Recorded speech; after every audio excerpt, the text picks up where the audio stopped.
everybody. I'm Brittany Lewis with Forbes Breaking News. Joining me now is Melissa DeRosa, Democratic strategist and former secretary under New York Governor Andrew Cuomo.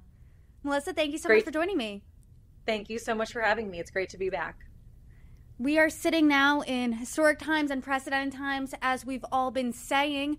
Just yesterday, former President Donald Trump was convicted on all 34 felony counts of falsifying business records. What's your reaction to the verdict? You know, not surprising at all. I think that anyone who is sort of following this along, any trial lawyer will tell you that in order to win, the defense needs to sort of present an alternative theory, an alternative version of events. And in this case, the defense didn't really do that. What they were more banking on was poking holes in the very real credibility issues around Michael Cohen and saying Michael Cohen is a liar, which Michael Cohen is a liar. But the problem was Donald Trump is also a liar. And so I think in the end, you weren't in Staten Island or Rockland County or Florida or Oklahoma. You were in Manhattan, 92% Democratic. And it felt sort of all along like this was a fait accompli. And it was, shocking that it even took 48 hours. I thought it would be done in like 4. Of course, obviously, this is a historic first, a convicted felon as a former president. But this also comes 5 months away from a presidential election where Donald Trump is the head of the GOP. So how does this impact the race? You know what, Brittany? It's incredible. I don't think it does. I mean, it'll energize his base. We saw that overnight. His fundraising numbers went through the roof. I think that there weren't cameras in the courtroom, so it's not as if people were watching this trial every day like they were during, say, the O.J. Simpson trial. To the extent that they were seeing clips of it on the news or reading it, it was sort of, just as they were going about their daily lives. And I think that people had sort of made up their decision one way or another on this in advance of this trial. So I think that it's not going to have a very big impact in terms of moving the needle on voters. I think that at the end of the day, it's still going to come down to the economy, inflation, migrants, crime, issues like that, Israel, geopolitical issues. And that if anything, this is going to harden his base's resolve. And I think you may even see his numbers go up a little bit in polling that comes out in the next few days in battleground. I want to talk about the fundraising numbers that his team released because right after the verdict, his donation page did crash for a little bit there, and his campaign said they received a historic $34.8 million in small dollar donations less than 24 hours after the verdict, and 29.7% of those donors were new to the platform. So as a Democratic strategist, what are you thinking when you hear that?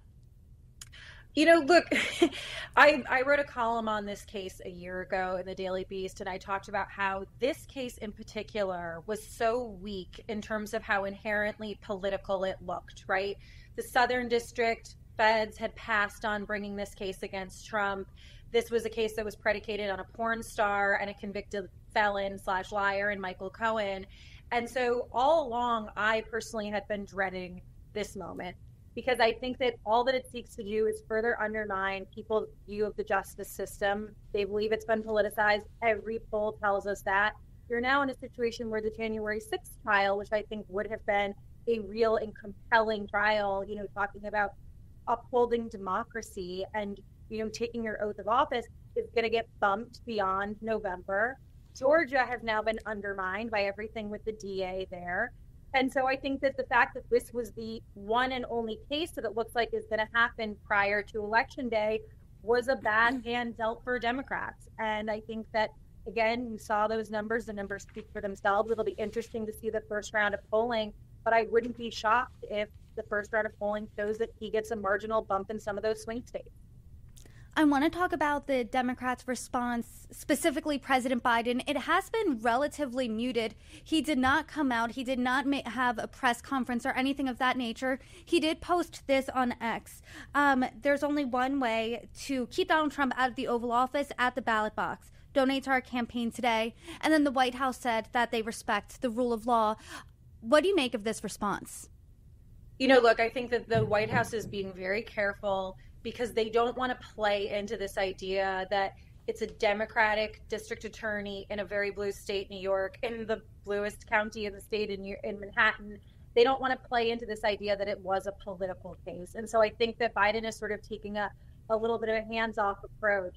Now, at the same time, if you're Joe Biden, the one thing that they haven't been doing effectively, I think, Democrats in general, is providing an affirmative vision for the country. And right now, this election is going to be a referendum on the Biden administration, on Bidenomics, on inflation, on what's going on with Israel and Gaza, Ukraine, and Russia, and on and on and on. And so, I think that politically he's in a tough spot on this. If he tried to look like he was taking advantage of the moment or pouncing on it, it would play into what the Republicans are saying, that this was all political from day one. So there's not very much for him to gain in this.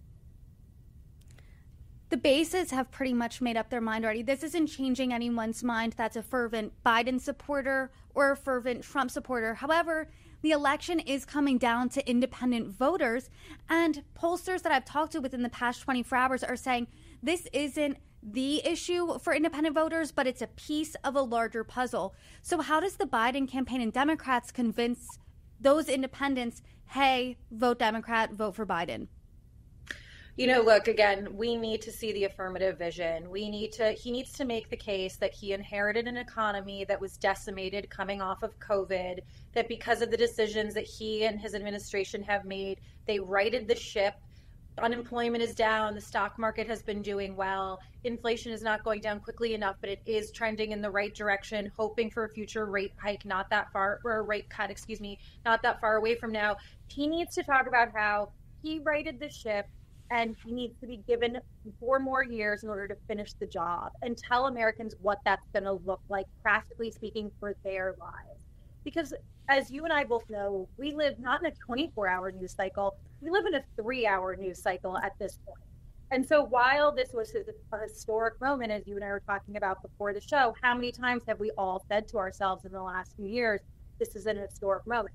In a couple of weeks, you're going to have Hunter Biden on trial. So then the show is going to move to that. The sentencing will come in July. We've got debates coming up in a couple of weeks. So many things are going to happen between this moment and November that I think by the time we get to November, this may almost feel like a faint memory, unless the judge decides to sentence the former president to jail, which would be extraordinary for the president to do. That's a really, interesting point. I mean, we're 5 months away from a presidential election. This could seem like a faint memory to many because, there's so many things that can and will happen until then.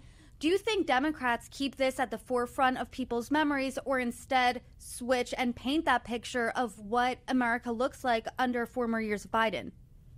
I think they've got to do both. And I think the smart move would be for the president and his team to stay sort of above the fray and talk about the affirmative vision and what sticking with him is going to look like and why Democrats are the right choice on things like personal choice for reproductive health, on the economy, on infrastructure, et cetera, and then have sort of the independent super PACs and the IEs do the dirty work and say, is the United States really going to put a convicted felon in the White House? Is that who we are?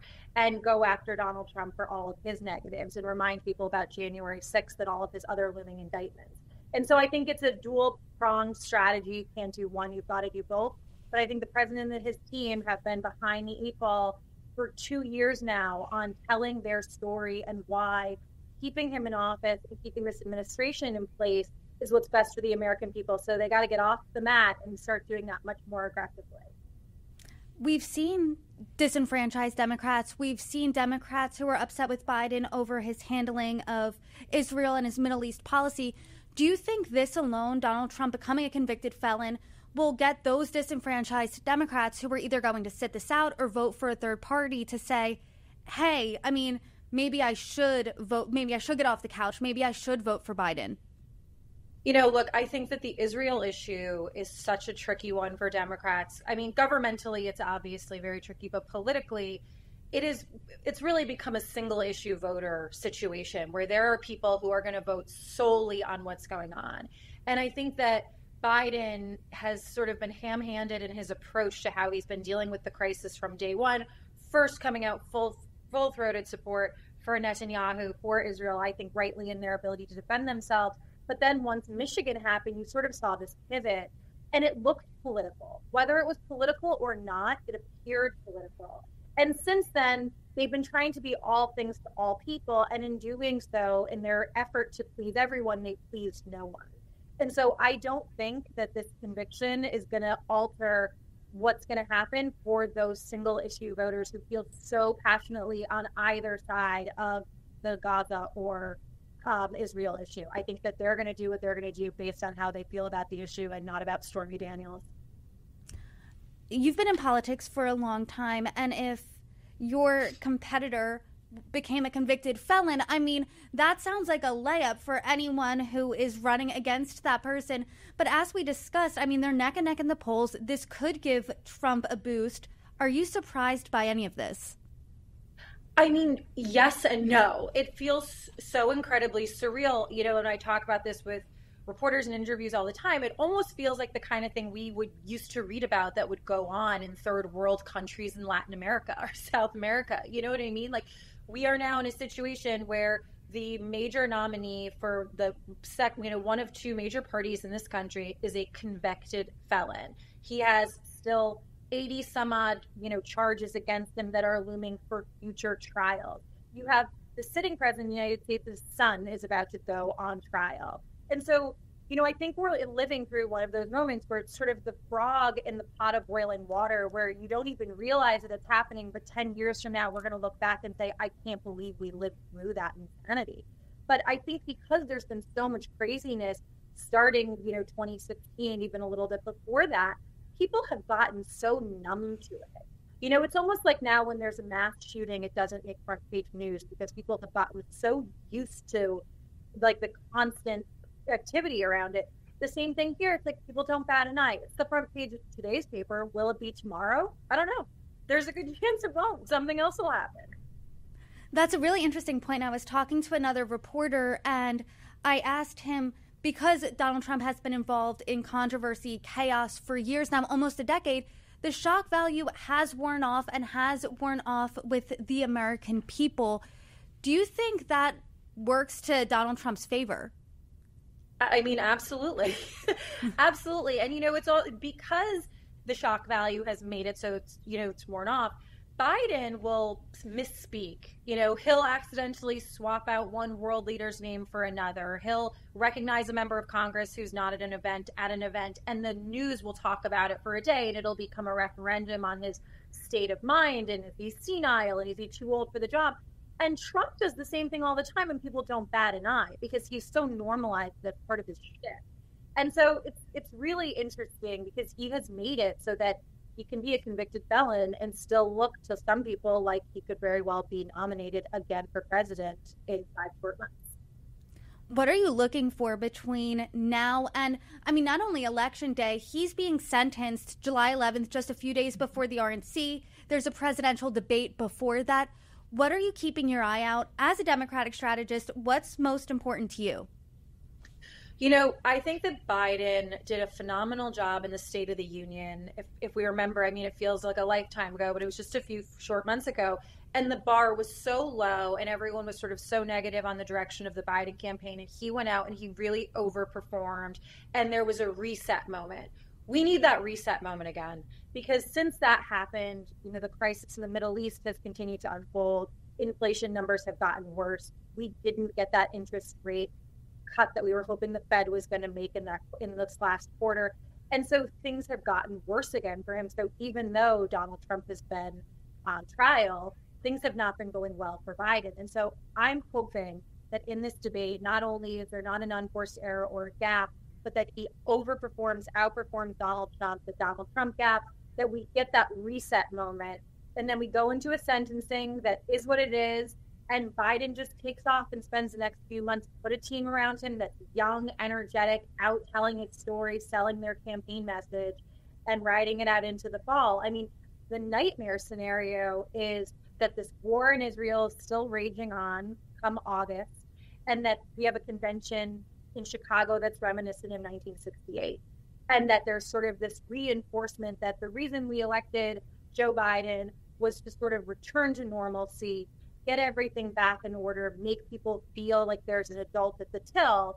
And then really what you end up seeing is images of chaos going into the fall. And then obviously the kids come back from college. So What we need to see is a strong pivot. I think that debate is a real opportunity for him. And then from there forward, he's got to play his game and he's got to be at his best. What does a win at that debate look like for President Biden? Because every strategist I've talked to, high risk but high reward if he does pull it off. What does pulling it off look like? Pulling it off is he's got to, first of all, no gaffes, no screwing up world leaders' names, no old man shuffle when he's going to a seat, none of that.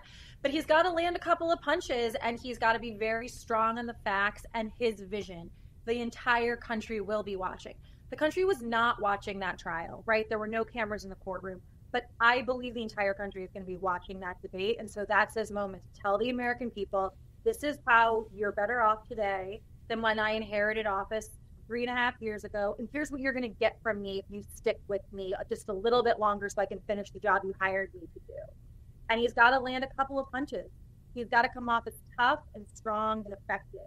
Because the reality is, people like people who are strong. The famous line, we'd rather have someone who's strong and wrong than weak. So he's got to be strong, tough, effective, and come off as a leader. Well, we certainly will be watching that debate. And the day after, I hope you come back on, you break it down, react with us. Melissa DeRosa, thank you for joining me. Thank you so much for having me, Brittany.